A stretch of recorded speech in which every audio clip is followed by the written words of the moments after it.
Saya mau jawab pertanyaan, kira-kira kenapa Allah nggak bisa kelihatan? Karena Allah Subhanahu wa Ta'ala itu sangat besar. Allah Subhanahu wa Ta'ala sangat besar. Memang manusia nggak mampu melihat Allah.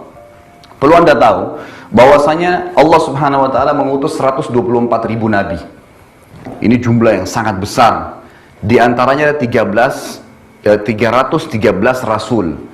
Bedanya antara nabi dengan rasul, kalau nabi seseorang yang Allah utus tidak membawa syariat baru, hanya menyampaikan kepada kaumnya apa yang disampaikan nabi atau rasul sebelumnya. Kalau rasul seseorang yang Allah utus membawa syariat baru, ajaran baru, menghapus ajaran sebelumnya, gitu kan konseptualnya. Baik, yang wajib Anda imani sebagai orang muslim, pengikut Muhammad SAW adalah 25 nabi dan rasul yang disebutkan dalam Al-Quran. Jadi masih banyak yang belum diceritakan kepada kita. Dan ini Allah ceritakan dalam Al-Quran, a'udzubillahi minasyaitonirrajim, minhum man qasasnahum 'alaika wa minhum man lam naqsushum 'alaik.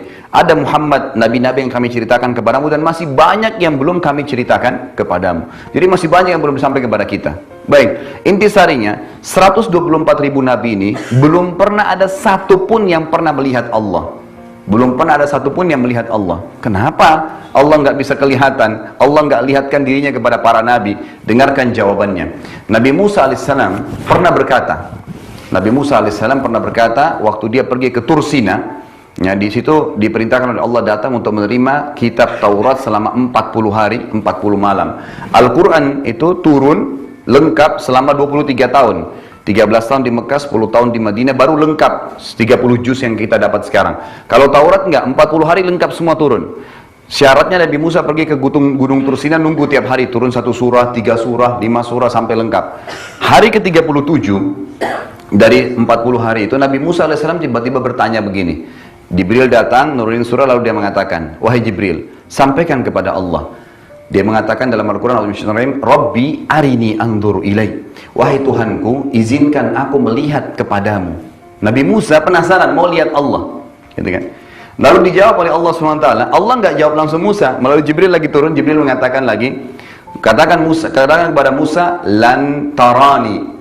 Kata-kata lan, itu dalam bahasa Arab artinya tidak akan pernah. Kau tidak akan pernah mampu melihatku, hai Musa. Tapi Allah nggak mau kecewakan Musa. Sebagai manusia, ingin diajak dialog dengan akalnya. Kenapa Allah nggak bisa kelihatan gitu? Lalu dia mengatakan, walakin yanzur ilal jabal. Tapi coba kamu lihat, hai Musa, gunung-gunung yang sangat banyak dan kokoh, gunung batu di sekitarmu.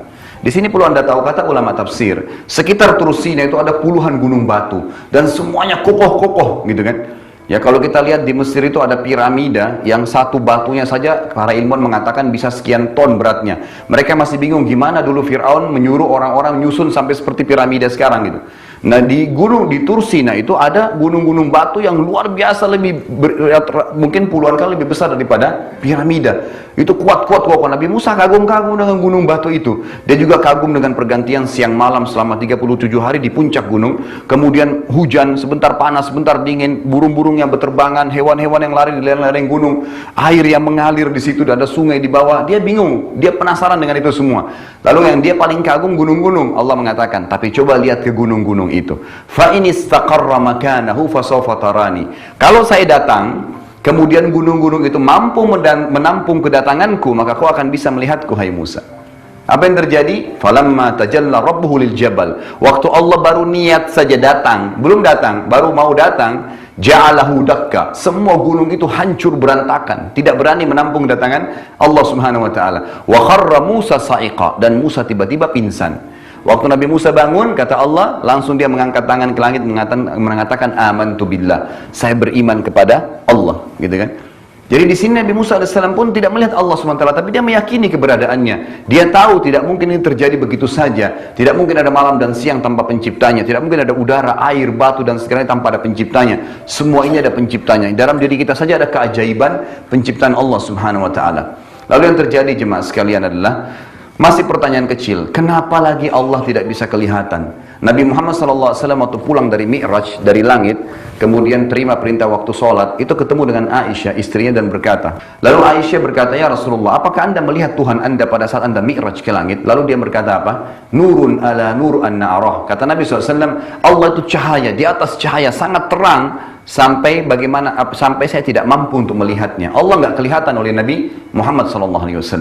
Jadi tidak kelihatan juga Allah SWT oleh Nabi SAW. Tapi mereka mengimani keberadaannya. Karena memang tidak ada Tuhan selain Allah. Kita tarik lebih jelasnya lagi. Ada dua raja besar di muka bumi ini yang mengaku sebagai Tuhan dan mereka menguasai setengah dunia. Ada Namrud di zaman Nabi Ibrahim dan ada Fir'aun di zaman Nabi Musa. Yang Allah ceritakan dalam Al-Quran. Anda tahu Namrud ini orangnya tinggi besar. Setiap hari itu selalu gulat dengan 10 prajuritnya dan dikalahkan. Sangat kuat. Yes, dan kerajaannya belum pernah dalam sejarah dicatat Namrud dan Fir'aun dikalahkan dalam peperangan. Tidak pernah. Selalu menang. Makanya dia ngaku sebagai Tuhan. Nabi Ibrahim datang mengatakan kepada Namrud, wahai Namrud, kamu hanya makhluk seperti saya, manusia biasa. Saya dan kamu punya Tuhan namanya Allah. Allah menghidupkan dan mematikan. Kata Namrud, hai Ibrahim, saya juga hidupkan dan mematikan. Mau bukti? Tangkap 2 orang masyarakatnya, satu dibunuh, satu dibiarin jalan. Kata Namrud apa? Lihat, saya hidupkan, saya matikan. Ini kebodohannya, karena menghidupkan itu dari sesuatu yang tidak ada menjadi ada, dari telur yang cair menjadi anak ayam, gitu kan? Dari sperma sama sel telur jadi manusia kayak kita, bisa lari-lari, bisa loncat-loncat. Nah itu menghidupkan, ya? Dari sesuatu biji dilempar di taman, tumbuh pohon pepaya, itu menghidupkan kan? Tidak ada, ini cuma ditangkap, dibunuh, yang satu dibiarkan hidup. Dia bilang saya hidupkan, saya matikan. Lalu Nabi Ibrahim alaihissalam mengatakan kalimat yang akhirnya membuat Namrud nggak bisa ngomong. Apa yang dia bilang? Hai Namrud, Tuhanku dan Tuhanmu Allah setiap hari memindahkan matahari dari timur ke barat, setiap hari. Apa kamu bisa? Namrud nggak bisa ngomong. Mau bilang apa? Rambut aja yang tumbuh di kepalanya dia nggak bisa bilang dia yang tumbuhin, gitu kan? Bagaimana caranya dia mau mengatakan pindahin matahari? Nggak mungkin. Ini dalam diri dia saja gitu, dia nggak bisa apa-apa. Lalu Anda tahu apa yang terjadi? Allah hinakan Namrud, mati dengan seekor lalat. Udah tahu belum kisahnya itu? Ya. Seekor lalat yang membunuh Namrud loh, badannya besar. Setelah dia bakar Nabi Ibrahim tidak bisa terbakar, gitu kan? Karena kekuatan akidahnya. Waktu Nabi Ibrahim alaihissalam dilempar, jadi waktu dilempar, ya Nabi Ibrahim alaihissalam begitu mau tiba di api yang dibakar oleh Namrud, lalu Jibril alaihissalam datang. Jibril mengatakan, wahai Ibrahim, apa kau butuh bantuan saya? Apa kata Nabi Ibrahim alaihissalam? Perhatikan, Jibril yang datang ya. Dia mengatakan, wahai Jibril, kalau kepadamu saya nggak butuh, tapi kepada Allah saya butuh. Jibril ditolak bantuannya oleh Nabi Ibrahim AS. Maka Allah jadikan api itu dingin dan keselamatan bagi Ibrahim. Setelah itu Nabi Namrud Allah matikan dengan seekor lalat. Jadi ternyata setelah dia sombong, dia penasaran gimana lagi nih Ibrahim harus dibunuh, dibakar di api nggak mempan. Dia terus pikir untuk membunuh Ibrahim AS. Lalu Allah utus kepadanya seekor lalat saja yang hinggap di hidungnya. Dia usir, pergi, datang lagi. Usir, pergi, datang lagi. 3 hari mati gara-gara itu. Banyak, ini kisah nyata loh. Namrud mati gara-gara seekor lalat. Dia mau apain seekor lalat? Mau ditebas pakai pedang? Nggak bisa. Mau pakai prajuritnya ribuan orang? Nggak bisa. Allah hinakan, membunuh dia dengan seekor lalat, gitu loh. Itu luar biasanya. Fir'aun sombong mengaku sebagai Tuhan, lalu Allah tenggelamkan di lautan. Air yang dia bisa berenang, bisa dia minum, akhirnya tenggelam, nggak bisa buat apa-apa. Mati, Allah kekalkan jasadnya. Seperti itu keadaan mereka, orang-orang yang tidak beriman. Dengan jemaah sekalian, kenapa Allah nggak bisa kelihatan? Kalau Anda pernah dengar riwayat, Nabi Muhammad SAW waktu pulang dari Gua Hira, menerima pertama Iqra bismi rabbikal ladzi khalaq, itu selama 40 hari, 40 malam nggak bisa bangun dari ranjang. Gemetaran, ketakutan. Tahu alasannya kenapa? Dengarkan hadis dalam riwayat Bukhari. Kata Nabi SAW, telah datang kepada saya Jibril dengan poster aslinya sebagai malaikat. Dimanapun saya melihat atau memandangkan pandangan saya ke timur, ke barat, ke utara, ke selatan, di langit, di sana saya temukan badan Jibril memenuhi langit. Dan Jibril dikaruniai oleh Allah 600 ekor sayap, yang kalau satu sayapnya dikebaskan bumi ini, maka akan hancur bumi ini. Itu Jibril alaihissalam. Nabi Muhammad SAW gemetar 40 hari bermohon karena melihat itu. Ketakutan luar biasa gitu. Itu baru Jibril alaihissalam. Ya, jadi manusia memang kata para ulama, kalau Allah perlihatkan malaikat mungkin bisa mati. Kalau manusia diperlihatkan iblis oleh Allah, mungkin manusia bisa mati melihatnya. Jadi ada hal-hal yang Allah sembunyikan dari pandangan manusia, karena berbahaya kalau mereka melihatnya. Tidak mampu, manusia terbatas. Ya, itu tidak tahu. Kita bahkan tidak tahu oksigen yang akan kita hirup ini yang mana berbakteri, yang mana tidak. Kita nggak pernah tahu itu. Jadi kan jadi manusia sangat terbatas. Jadi jelas sekali konsepnya, bahwasanya kita tidak bisa melihat Allah Subhanahu Wa Taala. Ada alasannya. Lalu kita jawab, kenapa kira-kira ada alasan yang tidak bisa kelihatan? Kalau Anda sholat, Anda selalu mengatakan Allahu Akbar. Apa itu akbar? Itu dalam bahasa Arab namanya siga mubalaghah. Sesuatu yang melampaui batas. Orang Arab itu kalau melihat sesuatu, misalnya benda besar, dia mengatakan kabir. Tapi kalau di pandangan mata dia tidak ada lebih besar daripada itu, dia mengatakan akbar. Jadi kalau kita sedang menggunakan kalimat dalam sholat Allahu Akbar, kita sedang menggunakan dalam grammar bahasa Arab, ya dalam arti bahasa Arab bahwasanya saya mengakui Allah adalah zat yang maha besar, tidak lebih besar dari dia lagi. Apa alasannya? Baik, dengarkan hadisnya. Kata Nabi SAW, Allah menciptakan 7 lapis langit. Dalam surah Al-Mulk dikatakan, alladzi khalaqa sab'a samawatin tibaqa. Allah ciptakan 7 lapis langit tibaqa. 1, 2, 3, 4, 5, 6, 7. Bumi ini di bawah langit pertama gitu. Berikut semua bintang-bintang yang miliaran ini berada di bawah langit pertama. Makanya tadi di awal pertemuan saya katakan, ilmuwan pun mengatakan mustahil manusia bisa menjamah tangannya langit. Ya, mereka mengatakan miliaran bintang dan jaraknya sekian juta mil ini itu semua di bawah langit pertama gitu. Allah menciptakan 7 lapis langit dan bumi di bawahnya. Kata Nabi SAW, perumpamaan bumi kalian yang kalian tinggali dibandingkan dengan langit pertama di atas kepala kalian hanya seperti cincin dibuang di padang pasir.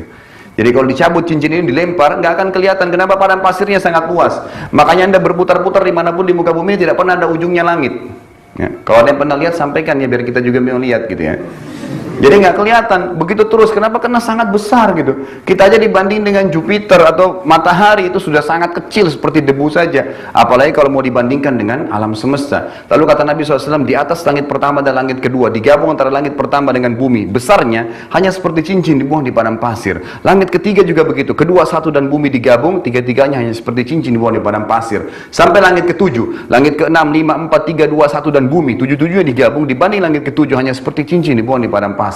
Lalu di mana kita berada nih? Bumi ini saja sudah sangat besar. Kita kalau punya tanah 1000 kali 1000 meter sudah sangat luas bagi kita di muka bumi ini. Bagaimana dengan alam semesta? Dan langit ini dipenuhi dengan malaikat. Dipenuhi dengan malaikat. Malaikat ini Bapak Ibu sekalian ada yang sifatnya nama kelompok, ada yang nama individu. Kalau nama individu seperti Jibril, Mikail, Israfil itu cuma satu, malaikat Jibril cuma satu, Israfil cuma satu, Mikail, nggak ada kelompoknya. Tapi ada nama malaikat yang kelompok seperti Raqib dan Atid. Itu nama kelompok, Munkar dan Nakir. Artinya di bawah Raqib ada miliaran malaikat, di bawah Atid ada miliaran malaikat. Bayangin kalau setiap manusia ada Raqib dan Atidnya, kita jumlahnya sekarang 5 miliar manusia. Berarti Raqib Atid saya sudah 10 miliar.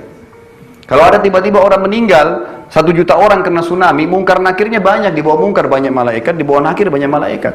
Bukan cuma 2 orang itu nyanyi sana sini gitu, kan gitu. Emang sudah begitu, ya, ada kelompoknya. Iya, jadi sekarang ya di langit ini penuh dengan malaikat. Kata Nabi Muhammad SAW, waktu saya sedang mi'raj ke langit, ya terjadi Isra Mi'raj, saya sedang mi'raj ke langit, saya tidak menemukan 1 jengkal pun tempat di langit atau 4 jari di langit itu kecuali saya temukan malaikat yang sedang sujud atau ruku.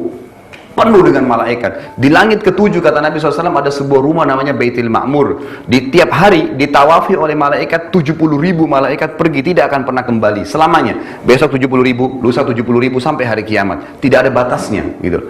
Jumlahnya sangat banyak, dipenuhi oleh malaikat. Lalu di atas langit ketujuh ada Sidratil Muntaha. Kalau Anda pernah dengar, pembatas antara hamba dengan makhluknya. Sidratul Muntaha ini kata Nabi SAW besarnya digabung antara 7 lapis langit dan bumi, 8-8-nya hanya seperti cincin dibuang di padang pasir.